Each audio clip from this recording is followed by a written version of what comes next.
नमस्कार, मैं वीरेंद्र सिंह और आप देख रहे हैं एसएम न्यूज़। आज हम बड़ौदा में हैं। बड़ौदा की उस भूमि पर जहां बाबा साहेब डॉक्टर अंबेडकर को, जो महाराजा सयाजीराव गायकवाड़ थे, उन्होंने बाबा साहब को पढ़ने के लिए वजीफ़ा दिया था और ये करार हुआ था कि पढ़ने के आने के बाद 10 साल उनकी रियासत में नौकरी करेंगे। तो पढ़ने के बाद बाबा साहब कॉन्ट्रैक्ट के अनुबंध के आधार पर यहाँ 11 सितंबर सन 1917 को नौकरी करने के लिए आए थे। ये जगह है आज कोठी कचहरी के नाम से जानी जाती है। ये आप देख रहे होंगे नक्शा लगा हुआ, बड़ौदा हेरिटेज बाग कोठी सेक्टर। ये वो जगह है जो महाराजा सयाजीराव गायकवाड़ का जो ऑफिस हुआ करता था, पूरा कार्यालय, कलेक्ट्रेट, सब कुछ यहीं पे था। आज कोठी कचहरी के नाम से ये जाना जाता है।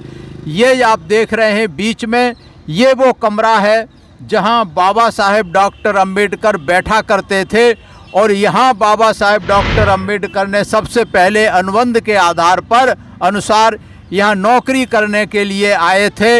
ये बाबा साहब के जीवन संघर्ष का बहुत महत्वपूर्ण हिस्सा है। वो 11 दिन बाबा साहब ने इसी ऑफिस में यहीं गुजारे थे, इसी बिल्डिंग में गुजारे थे। वो 11 दिन किस तरीके से बाबा साहब ने गुजारे, आज हम उस कमरे को देखते हैं, आपको सबको दिखाएंगे एसएम न्यूज़ के माध्यम से कि कौन सा वो कमरा था जिसमें बाबा साहब का ऑफिस था, जिसमें बाबा साहब ने नौकरी शुरू की थी आकर के।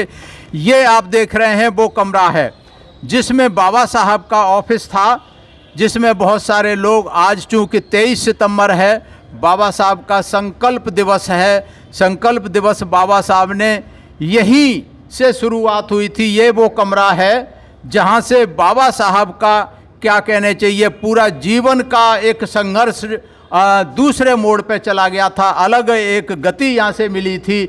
बाबा साहब सबसे पहले जब आए थे यहाँ, तो आने से पहले बाबा साहब ये सोचते थे कि वो दुनिया के सबसे पढ़े लिखे व्यक्ति हैं, योग्य व्यक्ति हैं, तो उन्हें मान सम्मान मिलेगा। लेकिन जब बाबा साहब यहाँ आए तो आने से पहले जैसे एक भूकंप आने वाला हो, ये स्थिति हो गई थी। जब पता लगा, यहाँ के जो कर्मचारी थे पहले से, उस समय ज़्यादातर कर्मचारी ब्राह्मण हुआ करते थे। जब उनको पता लगा कि एक शूद्र हमारा एक बॉस बन के आ रहा है, सीनियर बन के आ रहा है, उसके अधीन हमें काम करना पड़ेगा, तो पूरा एक भूचाल आ गया हो, जैसे ब्राह्मणवाद पूरा थर थर कांप गया हो, एक केवल बाबा साहब व्यक्ति का नाम सुन करके। लेकिन जैसे बाबा साहब यहाँ आते हैं, तो जैसे बाबा साहब की टेबल को यहाँ कोने में लगा दिया गया था, उधर से बाबा साहब ने दरवाजे से जब प्रवेश करते हैं तो जो कारपेट बिछा होता था, सबसे पहले चपरासी ने कारपेट को हटा दिया अलग और बाकी कारपेट पे चलते थे। बाबा साहब को कारपेट से नीचे से आके बैठना पड़ा बाबा साहब को, और कोई भी बाबा साहब को जो है सम्मान नहीं देता था। बाबा साहब की तरह तरह से मजाक उड़ाया करते थे। जितने बैठे थे, जितने ब्राह्मण कर्मचारी थे, वो गाय का मूत्र लेकर के आते थे, गौमूत्र लेकर के अपने आप को पवित्र करने के लिए। बाबा साहब के सामने ही जब बाबा साहब आ जाते थे तो पूरे ऑफिस में गाय का मूत्र छिड़क करके पवित्र करते थे और अपने ऊपर भी गौमूत्र डालते थे, क्योंकि शूद्र के आने से भ्रष्ट हो गए थे। तो ऐसा एक भूचाल आ गया था उस ऑफिस में कि पूरा ब्राह्मणवाद ही कांप उठा था कि एक शूद्र के आने से जैसे पूरी व्यवस्था ध्वस्त होने जा रही हो, ऐसा माहौल इस ऑफिस में बन गया था। पहले दिन जब बाबा साहब यहाँ आते हैं तो पहले दिन का उनका अनुभव रहता है, बाबा साहब ने ये सोच के आए थे कि सब लोग हमारा सम्मान करेंगे, लेकिन उस हिसाब से नहीं हुआ। बाबा साहब को यहाँ आने के बाद बचपन की वो सारी घटनाएं याद आईं जो उनके जीवन में स्कूल से लेकर के घटी थी। किस तरीके से स्कूल में उनको पीछे बिठाया जाता था, उनको पानी नहीं पीने दिया जाता। यहाँ भी वही हुआ। जब पढ़ लिख करके हमें यहाँ से कोलंबिया यूनिवर्सिटी यूएससी से पढ़ के करके आए थे, उस समय कोई भी व्यक्ति इतना पढ़ा लिखा नहीं था, तो उन्होंने सोचा था कि हमें मान सम्मान मिलेगा। लेकिन उनको वो घटनाएं याद आ गई जब बाबा साहब ने पानी मांगा तो पानी का गिलास उनके सामने लाके रख दिया गया। जब बाबा साहब ने चपरासी से कहा ये गिलास ले जाओ, तो उसने कह दिया गिलास को हम नहीं रखे ले जाएंगे, आपने छू लिया है तो हम इस गिलास को हाथ नहीं लगाएंगे क्योंकि हम भ्रष्ट हो जाएंगे, इसलिए ये गिलास आपका है। आज से आप इसी गिलास में पानी पिएंगे, आपको कोई पानी नहीं देगा। तो बाबा साहब को वो घटनाएं याद आ जाती हैं स्कूल की, जब इनको पूरे दिन प्यासा रहना पड़ता था। बाबा साहब को जब प्यास लगती थी तो कोई अगर नल के आगे बांस की वो टोंटी लगा करके उनको पानी पिलाया जाता था। वो घटनाएं उनको याद आती हैं। जब उनसे फाइल के लिए कहा जाता है तो जो चपरासी फाइल लेकर के आता है वो फाइल को दूर से उनकी टेबल पे यहाँ फेंक दिया करता था। यही शायद वो टेबल है जिस पे बाबा साहब बैठते थे। दूर से उसको फेंक देता था, हाथ नहीं लगाता था। और फाइल फेंकने के पकड़ने के बाद फिर अपने आप को गौमूत्र से पवित्र करते थे, तमाम सारे मंत्रों का उच्चारण करते थे। इस तरीके से बाबा साहब का जब पहला दिन हो जाता है, बाबा साहब शाम को फिर घर जाने के लिए सोचते हैं तो उन्हें पूरे बड़ौदा में घूमते हैं, कहीं कोई रहने के लिए जगह नहीं देता। जहाँ भी जाति पूछते हैं, कोई होटल, कोई घर, कोई धर्मशाला, सब मना कर देते हैं। बाबा साहब बहुत दुखी होते हैं, बहुत परेशान होते हैं। अंत में एक पारसी धर्मशाला शायद यहीं कहीं आसपास है, अभी देखेंगे टाइम मिलेगा तो, एक पारसी धर्मशाला में जाते हैं। वो भी ये कह देता है कि नहीं, ये तो केवल पारसियों के लिए है, यहाँ किसी को और जगह नहीं है और शूद्र को तो बिल्कुल नहीं है। तो बाबा साहब उसे दुगने किराए का लालच देते हैं कि हम तुम्हें दुगना किराया देंगे और हमें थोड़े दिन रहने दो जब तक हमारी व्यवस्था कहीं और नहीं होती। तो वो तैयार होता है, लेकिन कहता है कि आपको पारसी नाम रखना पड़ेगा, हिंदू नाम से नहीं, पारसी नाम रखना पड़ेगा। तो बाबा साहब ने मजबूरी में एदल सोराबजी अपना नाम वहाँ लिखा रजिस्टर में, और बहुत मजबूरी में ना चाहते हुए बाबा साहब को झूठ बोलना पड़ा। अपना जो नाम था वो पारसी नाम रखना पड़ा। किसी तरीके से बाबा साहब ने वहाँ रात काटी। और वो जगह ऐसी थी, बाबा साहब ने अपनी उसमें लिखा हुआ है कहानी में, कि ना तो वहाँ लाइट थी, ना कोई था, मच्छर थे, अंधेरा था, ना पानी की कोई पूरी व्यवस्था थी, ऐसे जैसे बिल्कुल जंगल जैसा हो। तो किसी तरीके से बाबा साहब ने रात काटी। सुबह फिर ऑफिस आए। अगले दिन ऑफिस में वही आलम होता है, तमाम तरह की बातें करते हैं कि भाई ये शूद्र है, हम पर राज करेगा, हम पे हुक्म चला जाएगा, हम तो भ्रष्ट हो जाएंगे। कोई कहता है मैं नौकरी छोड़ दूंगा, कोई कहता है मैं गाय के मूत्र से नहाया करूंगा, कोई कहता है मैं तो मंत्रों का जाप करके पवित्र करूंगा। तो ऐसा इस ऑफिस में, यही वो ऑफिस है जिसमें भूचाल आ गया और बाबा साहब का उन्होंने जीना मुश्किल कर दिया था। किसी तरीके से 10 दिन बाबा साहब ने यहाँ काटे। जैसे तैसे तमाम सारी बहस हुई। बाबा साहब उनको कहते रहे, उन्होंने कहा कि भाई शूद्रों, शास्त्रों के हिसाब से तो शूद्र का काम सेवा करना है, हम पे हुक्म चलाना नहीं है। तब बाबा साहब उन्हें शूद्रों के बारे में, शास्त्रों के बारे में बताते हैं कि ऐसा नहीं है, शास्त्र तुम्हारे झूठे हैं और हम इन शास्त्रों को नहीं मानते, ये सब कपोल कल्पनाएं हैं। तो फिर वो परेशान होते हैं कि इसको तो ये भी सब पता है, किस शास्त्र में क्या लिखा है इसको ये भी पता है। तो वो बहुत परेशान होते हैं और अंततः स्थिति 10 दिन में ऐसी स्थिति आ जाती है। 11 सितंबर 1917 को बाबा साहब ने यहाँ ज्वाइन किया था नौकरी, और उनके बाद 10 दिन तक उनको यहाँ जैसे तैसे समय बिताना पड़ा। लेकिन जब 10 दिन हो गए तो उन्होंने हर तरीके से कोशिश की कि इनको परेशान किया जाए, लेकिन बाबा साहब परेशान नहीं हो रहे थे, वो खुद परेशान हो गए।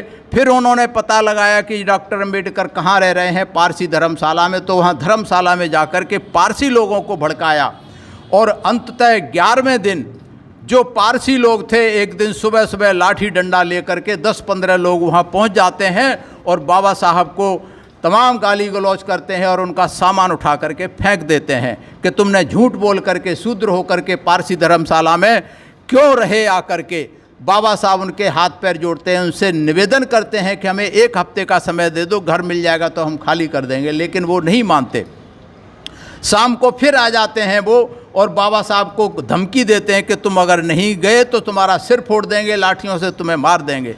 सामान निकाल के फेंक देते हैं।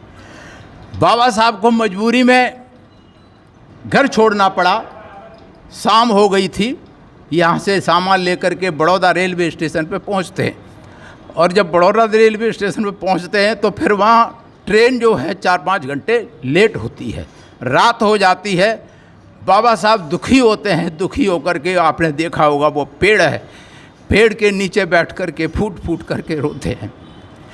उनको जीवन की सारी घटनाएं एक एक करके याद आती हैं कि किस तरीके से उनके साथ अन्याय हुआ था। आज भी वो अन्याय हो रहा है।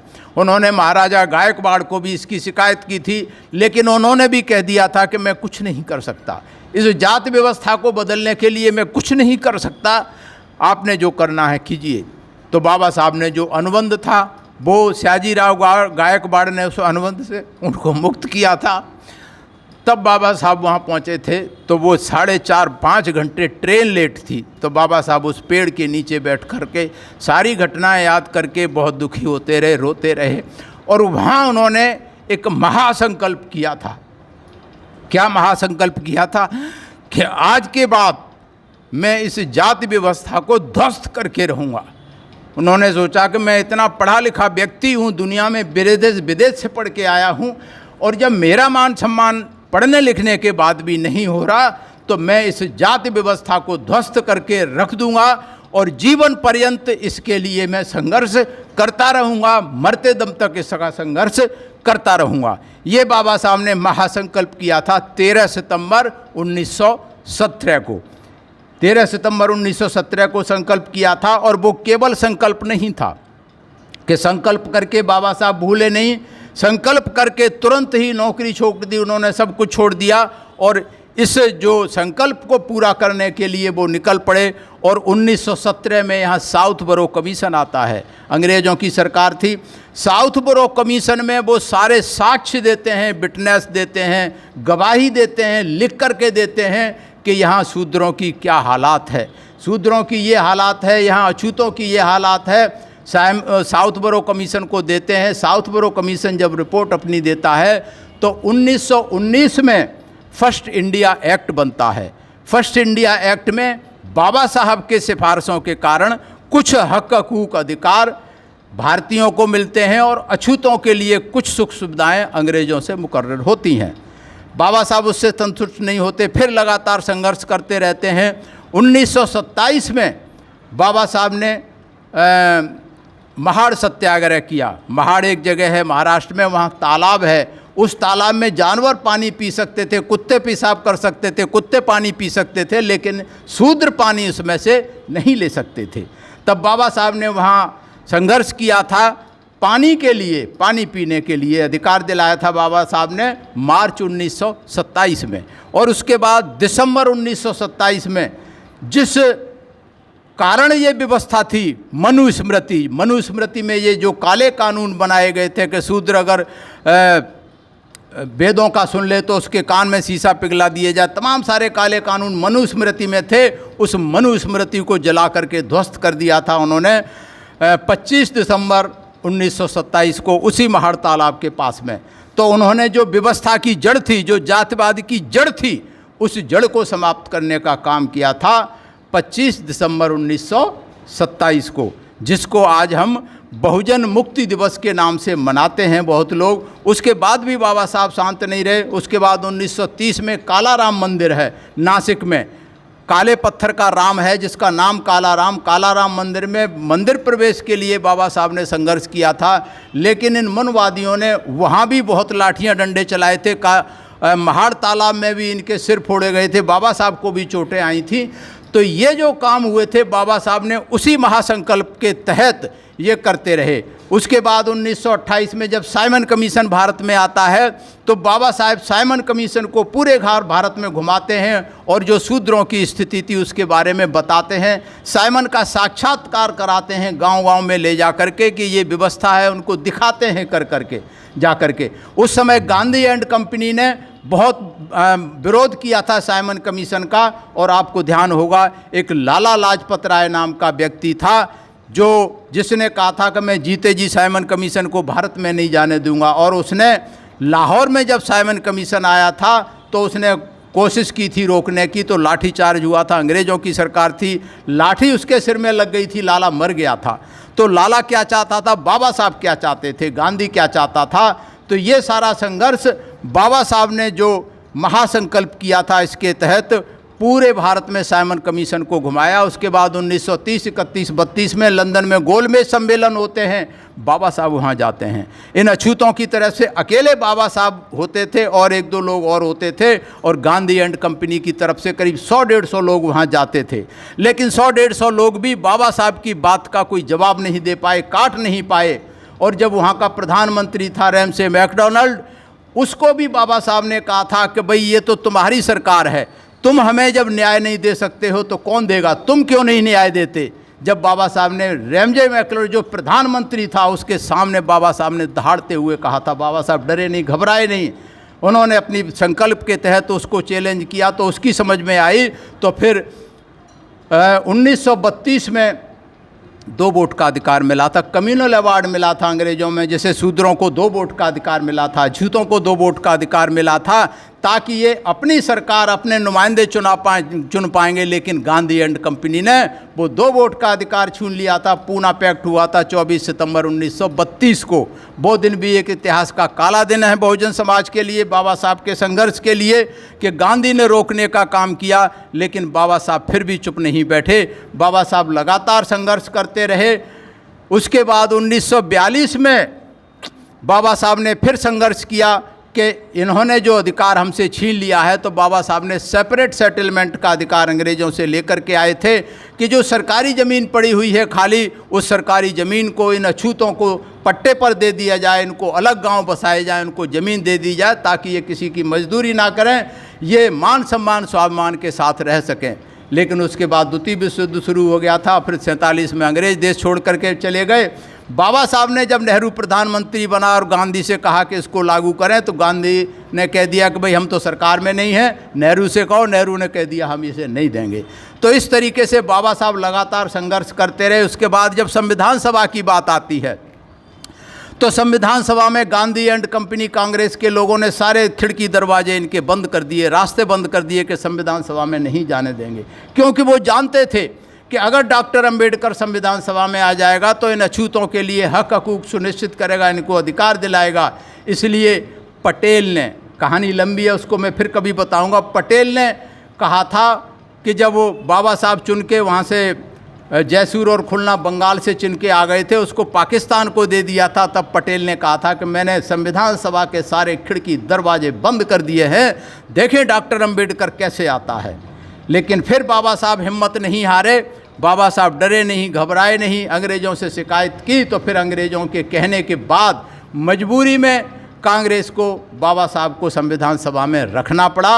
और जब संविधान सभा में रखना पड़ा, जब संविधान लिखने की बात आई, तो पूरे भारत में कोई व्यक्ति ऐसा नहीं था पढ़ा लिखा जो संविधान लिख सके।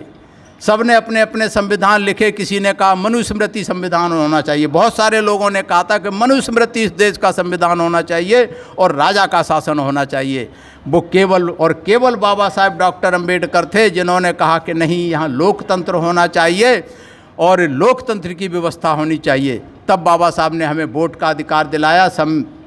संविधान सभा में पहुँचे, ड्राफ्टिंग कमेटी का उनको चेयरमैन चुना गया, उन्होंने संविधान लिखा और जो बाबा साहब ने संकल्प किया था वो संविधान में उन्होंने सारे हक हकूक अधिकार दे करके उन्होंने जात व्यवस्था सब कुछ ध्वस्त कर दिया और उसमें संविधान दे करके बाबा साहब ने अपने संकल्प को पूरा किया था। और उससे पहले 1935 में बाबा साहब ने घोषणा की थी कि मैं हिंदू पैदा हुआ था, ये मेरे बस की बात नहीं थी, लेकिन हिंदू रह के मैं मरूंगा नहीं, ये मेरे बस की बात है। और उसके बाद 14 अक्टूबर 1956 को उन्होंने हिंदू धर्म छोड़ करके बौद्ध धर्म अपना लिया था नागपुर में, और ये कहा था कि मैंने हिंदू धर्म को मलमूत्र की तरह से त्याग दिया है, आज से मेरा नया जन्म हुआ है, पुनर्जन्म हुआ है। तो बाबा साहब ने जो दृढ़ प्रतिज्ञा की थी, महासंकल्प किया था, उसके लिए पूरा जीवन लगा दिया, अपने 4 बेटे कुर्बान कर दिए उसके लिए। अपनी जो माता रमाबाई थी, उनकी पत्नी, उनको मात्र 35 साल की उम्र में वो भी बलिदान हो गई। तो बाबा साहब ने अपना सब कुछ बलिदान कर दिया, किसके लिए? मेरे लिए और आप सबके लिए, इस बहुजन समाज के लिए उन्होंने जो महासंकल्प किया था। आप सोच सकते हैं कि कितनी पीड़ा और कितनी आग रही होगी बाबा साहब के दिल और दिमाग में कि जीवन भर अपनी उन्होंने सेहत की चिंता नहीं की, अपने बच्चों की चिंता नहीं की। तो इसलिए हमारी ये नैतिक जिम्मेवारी बनती है कि ये जो जगह है, ये कमरा बहुत महत्वपूर्ण है बाबा साहब के इतिहास के लिए, जहाँ से वो चिनगारी पैदा हुई और इसी कारण ये जो ब्राह्मणवाद संवैधानिक रूप से ध्वस्त हुआ, तो इसी कमरे के कारण ध्वस्त हुआ। तो ये कमरा बहुत महत्वपूर्ण है बाबा साहब के संघर्ष के लिए। हम सब लोगों को इसको जानना चाहिए और बताना चाहिए।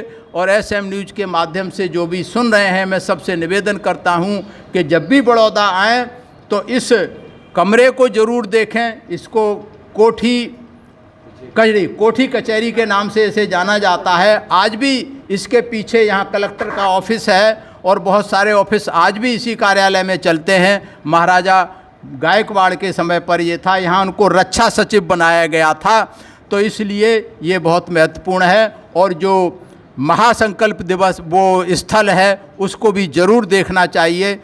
इससे देखने से हमें क्या होता है, प्रेरणा मिलती है, हमें काम करने की प्रेरणा मिलती है। हम भी कुछ संकल्प लेके जाते हैं कि जब बाबा साहब ने अपने 4 बच्चे कुर्बान कर दिए, पूरी ज़िंदगी न्यौछावर कर दी, तो कम से कम घंटे 2 घंटे हमें समय देना चाहिए समाज को जागरूक करने के लिए, बाबा साहब के मिशन को समझाने और बताने के लिए। धन्यवाद। अगर आपने अभी तक हमारा चैनल सब्सक्राइब नहीं किया है तो सब्सक्राइब करें और घंटी का बटन बिल्कुल भी दबाना ना भूलें, ताकि सभी लेटेस्ट खबरें पहुंच सकें आप पे सबसे पहले।